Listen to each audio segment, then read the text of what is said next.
Asik. Pak Prabowo, Pak Prabowo asik ya, Pak Prabowo ya. Pak Prabowo asik ya.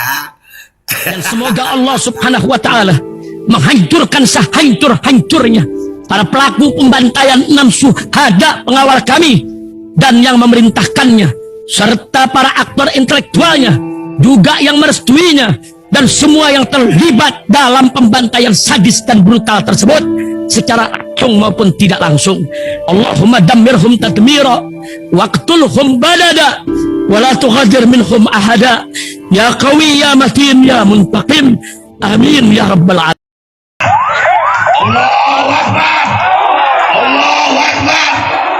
Baju koko Habaib putih present Al-Godi.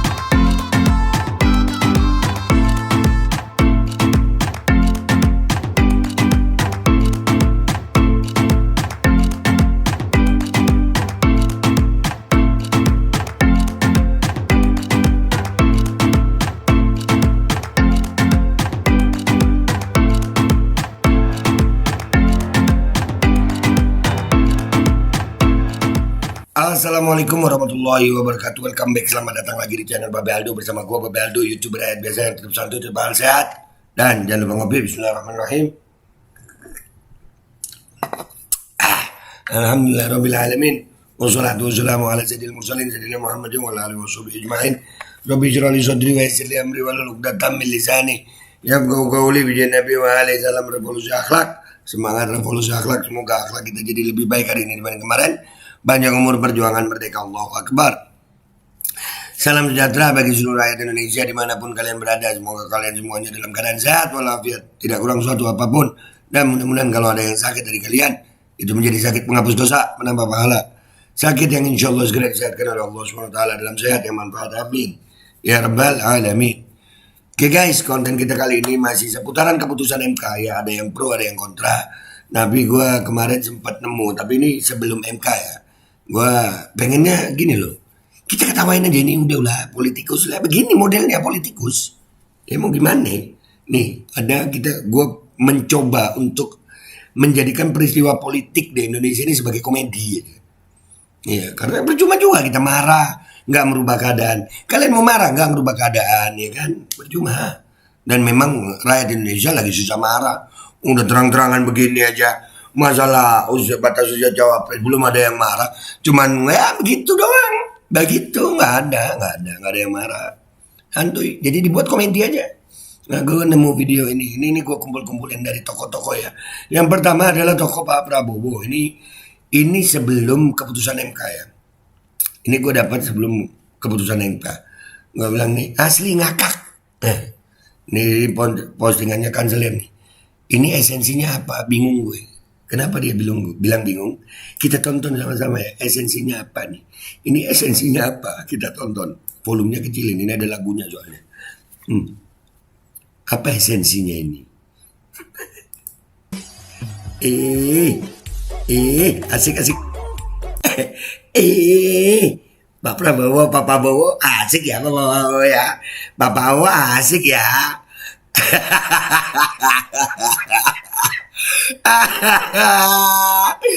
Aduh, asik,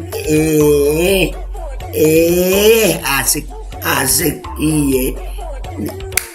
Yang begini, ini calon presiden kita ini, salah satu calon presiden. Bapak Ovo guys, timbul dan tenggelam bersama rakyat ya begini.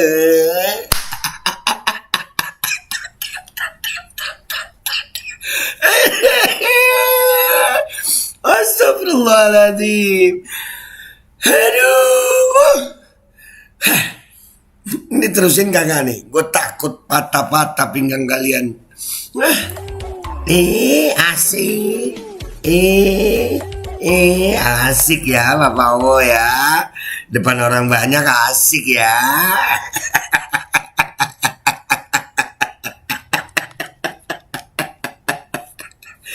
Aduh, ya Allah ya Rabbi, begini amat ya. Ya inilah wajah politikus Indonesia. Ya, yang kedua gue mau tampilin Fahri Hamzah guys. Kata Fahri Hamzah nih, adu ganteng wakil yuk. Fahri Hamzah, lu tahu kan dia kalau ngomong kan berapi-api. Ternyata ya, adu ganteng wakil yuk. Gibran pemimpin muda Indonesia. Itu gue ketawain doang. Gue ketawain, yang begini-begini gue ketawain udah. Mau diseriusin juga percuma mereka nih. Udah begitu Fahri Hamzah. Fahri Hamzah itu dulu tokoh yang buat gue sempat salut sama dia, bagaimana cara dia berbicara, bagaimana pengetahuannya dia. Tapi ya begini, adu ganteng, calon wakil presiden yang notabene katanya belum tahu ya mau digandingkan sama Papa Awo nih. Yang ini adu ganteng katanya. Jadi wakil presiden itu adu ganteng-gantengan gitu. Kenapa gue ketawain? Karena nggak masuk di akal gue orang sekelas Fahri Hamzah. Wakil itu esensinya adu ganteng gitu.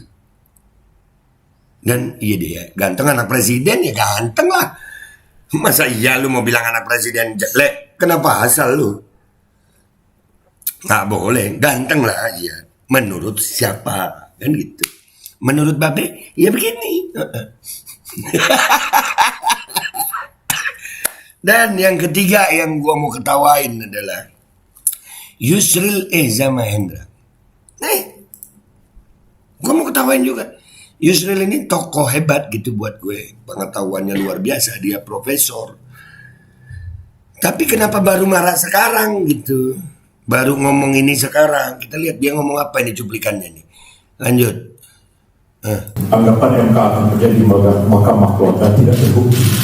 Tidak terbukti. Ya. Dan seterusnya MK masih tetap menjadi lembaga yang menjaga konstitusi. Tapi sampai pada putusan keempat, tiba-tiba kita semua agak terhenyak. Keputusan keempat, jadi itu kan ada beberapa putusan. Putusan pertama sampai ketiga, MK itu masih Mahkamah Konstitusi, bukan Mahkamah Keluarga. Ya, tapi yang keempat terhenyak. Kita udah tahu dari awal. Rakyat udah tahu, tapi mau bilang apa? Udah terjadi. Ketawain aja. Sekarang baru protes. Dan itu sudah merupakan sepertinya sebuah kejutan besar dan sebuah antiklimaks terhadap tiga. Kejutan besar kata lu Yusril. Dari mana kejutannya kita udah tahu dari awal. Justru kejutan itu kalau MK menolak gugatan itu baru kejutan. Karena dari awal, begitu dia menikah dengan adik Jokowi, kami udah tahu MK ini di Mahkamah Keluarga, udah tahu, jadi bukan kejutan. Nah inilah politikus tuh. Mereka baru mengatakan ini kejutan. Alah, kebalik. Kalau MK lurus itu baru kejutan. Kalian kemana aja wahai politikus? Aduh. Putusan yang ada sebelumnya. Bagi saya putusan yang terakhir ini problematik. Yusril, lu kan profesor hukum tuh. Iya, waktu Anwar Usman nikah sama adik Jokowi itu nggak problematik menurut lu? Lu nggak mengira bahwa situ nanti akan ada konflik kepentingan? Masa iya kalah sama orang awam kayak gue? Sekarang baru bilang keputusannya yang itu aja problematik. Berapa banyak BT 20% ditolak? Itu juga problematik. Sekarang lu baru bilang problematik. Mas, gue untung headset gue beli. Kalau dikasih orang udah Walaupun kalau ditanya kepada kita para yuris, yang berlaku dari sebuah putusan pengadilan itu yang mana? Kita pasti mengatakan yang berlaku itu adalah diktum putusan. Tapi tentu diktum putusan itu kan adalah muara dari pertimbangan-pertimbangan yang ada sebelumnya dan mengalir seperti air dari hulu mengalir ke muara. Tapi kalau kita telah dengan mendalam, putusan ini tidak mengalir. Telaah dengan mendalam. Kalau memang telah dengan mendalam dari awal itu Anwar Usman nikah sama adik Jokowi itu udah nggak bener. Dia masih jadi hakim MK itu. Di situ waktu mau protes. Bukan sekarang. Sekarang udah terjadi. Ya jelas lah ada konflik kepentingan di situ. Sekarang baru rame-rame protes. Udah jadiin aja. Gas kalian. Mau hancur-hancuran dah. Iya mau ngapain? Sekarang baru pada protes. Dari dulu, dari hilir sampai ke muara. Dan boleh saya katakan putusan ini mengandung satu cacat hukum yang serius. Putusan ini bahkan mengandung satu penyelundupan hukum. Cacat hukum. Sekali lagi ya, ini orang-orang nih kayak Yusril nih. Dia pernah bela Jokowi kan juga. Pernah. Jadi politikus-politikus begini, dia ngomong begini nih, apa kepentingannya udah? Karena kalau berbicara soal cacat hukum, berapa banyak peristiwa-peristiwa cacat hukum, kenapa nggak ngomong? Di saat, sekali lagi ya, gua ulang-ulang ini, biar cerdas juga rakyat Indonesia nih. Di saat Anwar Usman itu menikah dengan adik Jokowi dan dia tidak melepas jabatannya sebagai hakim MK, itu sudah cacat hukum. Karena pasti akan ada konflik kepentingan di situ. Bahkan nih, MK itu kemarin itu bukan tupoksinya gitu. Untuk ini tupoksinya pembuat undang-undang. Tapi yang jadi masalah kenapa orang-orang kayak Yusril baru ngomong kocak. Karena putusannya mengatakan mengabulkan sebagian. Kemudian pasal 169 yang dimohon itu bertentangan dengan Undang-Undang Dasar 45. Bertentangan dengan Undang-Undang Dasar 45. Banyaknya UU Omnibus Law Cipta Kerja juga begitu. Omnibus Law Kesehatan juga begitu. Kalian baru ngomong sekarang. Udah. Sekalian aja udah. Mau hancur-hancurin aja sekalian. Gitu loh. Jangan cuma cacat hukum sebagian ini aja karena nggak ada kepentingan lu. Mungkin baru lu ngomong. Tapi yang lainnya, yang banyak cacat hukum lainnya, lu diem aja. Bagi dimanai yang pernah menjabat atau sedang menjabat dalam jabatan yang dipilih melalui pemilihan termasuk kepala daerah. Tadi sudah disinggung sama Pak Al-Sari bahwa kalau kita lihat putusan ini memang bukan putusan bulat, ada dissenting opinion, ada concurring opinion. Kalau dissenting itu memang dia tidak setuju dengan putusan ya. Jadi waktu saya pertama kali jadi Menteri Kehakiman itu mengintroduksi adanya dissenting opinion itu dalam putusan pengadilan, termasuk ketika saya ikut menyusun undang-undang Mahkamah Konstitusi itu. Dissenting dia berbeda. Kalau ada putusan kemudian ada dissenting itu ditaruh di bagian daripada putusan itu sendiri. Dan udahlah, gue bosen dengerin begini. Retorika, diskusi, ruang berasi. Udah begitu doang mereka nih. Kalian mau pura-pura buta kah bahwasanya negara ini sedang tidak baik-baik saja? Sudah lama kami melihatnya, Pak Yusril. Sudah lama. Dan dulu lu termasuk yang membela pemerintahan sekarang. Kenapa sekarang lu jadi berubah begini? Kalau gue, udah sekalian jangan nanggung sayang. Gasken. Iya, mau dihancurin dah sekalian. Nggak sesuai Undang-Undang 45. Banyak. Omnibus Law Kesehatan itu nggak sesuai Undang-Undang 45 menurut kami. Kami lagi berusaha untuk merubah itu. Omnibus Law Cipta Kerja. Kemarin keputusan MK gitu. Ada yang ngomong? Nggak ada. Sekarang masalah usia cawapres. Kalian baru rame-rame. Kalian semua orang-orang yang berbicara karena kepentingan masing-masing. Bukan kepentingan rakyat.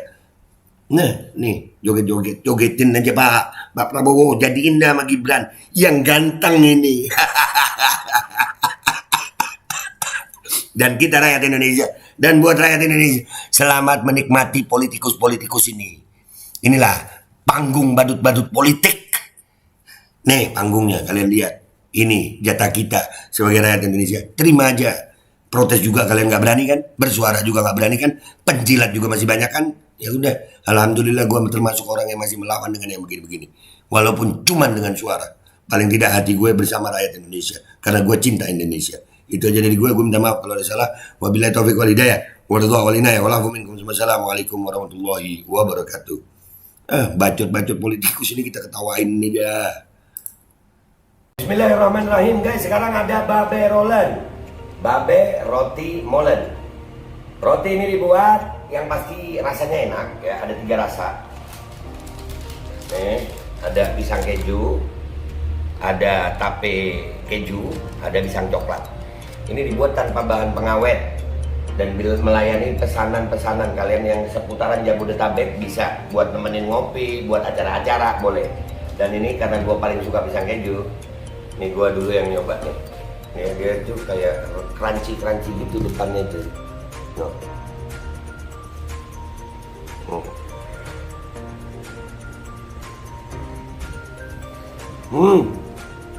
Lu tahu kerannya di depan nih, terus di dalamnya empuk. Ya Allah. Udah nggak usah lama-lama, lu kalau kepingin langsung pesen aja, itu ada nomor WA-nya, nanti gua kalau cantumin, ada juga IG-nya, langsung pesen, murah. Segini cuman nanti dia tanya itu 35.000 kalau nggak salah, ya.